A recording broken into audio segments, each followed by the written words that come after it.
We're concentrating on knife crime. This is after a fourth fatal stabbing in the space of just 6 days. And there are now calls for the Prime Minister to put 10,000 police officers back onto the streets. A number of things we're doing, notwithstanding the challenges we have. City Hall have funded a violent crime task force, 300 officers who are targeting high knife crime areas. By the massive cuts we've had in our police officer numbers, but also massive cuts in youth services and preventative services as well. That's why we're lobbying the Prime Minister to step in and take a lead in this issue. Watch Sadiq Khan's face completely drain of colour when asked this simple question about London's crime rate. The moment perfectly captures everything wrong with his leadership. He spent years telling Londoners they're safer than ever, while knife crime soars. But when confronted with his own statistics, he suddenly can't form a coherent sentence. This pattern of evasion has become his trademark, and exactly why Londoners feel utterly abandoned. Before we move on, I'd like to ask you a small favour. If you appreciate this content, please take a second to like this video and subscribe to the channel. Over 98% of you watch the videos without subscribing. It costs you nothing, but it makes a huge difference to us. So, did you click the subscribe button? Great. Thank you so much. Now, back to the video. It was just one question. That's all it took to completely unravel Sadiq Khan's carefully constructed political persona. During what should have been a routine press conference about London's future, a journalist asked Khan something remarkably straightforward. Why have knife crime rates increased by 40% since you took office despite your promise to reduce violent crime? Because it does seem like an odd thing to be focusing on when you talk about a plethora of issues, one of them being, tougher sentencing, the other being stop and search. Why are you focusing on school exclusions? Well, in England and Wales in 2017, more than 7,000 children were excluded, an increase from 4,000 3 years before. So the point we're making is that 7,000 children excluded, how many of them have gone on to commit knife crime? So the point we're making is, if you look at Glasgow and Scotland, for example, in 2017, only one child was excluded because they had the resources and support to take measures before a child got to be excluded. The mayor's reaction spoke volumes before he even uttered a word. Khan's body language transformed instantly. His shoulders tensed, his usual confident posture crumbled, and that practiced smile vanished. His eyes darted around the room as if searching for an emergency exit. When he finally spoke, the typical eloquence was replaced by stuttering and verbal gymnastics that would make even the most seasoned politician cringe. Well, if you look at the broader context of crime statistics across comparable metropolitan areas, you'll find that trends suggest. And just like that, he was off on a tangent about completely unrelated initiatives. What makes this moment so revealing isn't just the evasion itself, it's that this has become Khan's standard operating procedure whenever confronted with inconvenient facts. When questioned about the failing transport for London finances, he pivots to discussing emission zones. When pressed on the housing crisis gripping the city, he deflects with vague references to inherited problems. The pattern is painfully consistent. Acknowledge nothing, admit nothing, and above all, accept responsibility for nothing. This evasiveness stands in stark contrast to the image Khan has meticulously cultivated. His social media accounts portray him as a straight-talking, no-nonsense leader who tells it like it is. His campaign materials emphasize transparency and accountability. In carefully choreographed public appearances, he projects confidence and competence. But when faced with unscripted questions about his actual record... I just want to know why you're focusing on school exclusions. They've increased by 56% in the last 3 years. But where's the evidence that this is linked to the rise in knife crime? But the point I make is the causes of the increase in violent crime are extremely complex, deep-seated problems. I'm not excusing criminality, poverty, social alienation, inequalities, mental health issues around exclusions.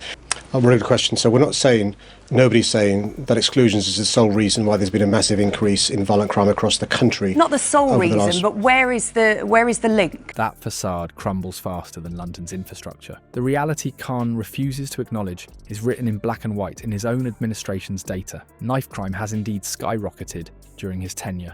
Robbery is up 73%. Burglary continues to plague neighbourhoods across the city. Sexual offences have increased year on year. These aren't partisan talking points. They're official statistics from the Mayor's Office for Policing and Crime, the very department Khan oversees. Yet rather than addressing these troubling trends, Khan has mastered the art of statistical sleight of hand. He cherry-picks specific categories that show improvement while ignoring the broader deterioration of safety. He compares current figures to the artificial low points during lockdowns rather than pre-pandemic baselines. He conflates reported crime with prosecuted crime to create the illusion of effective policing.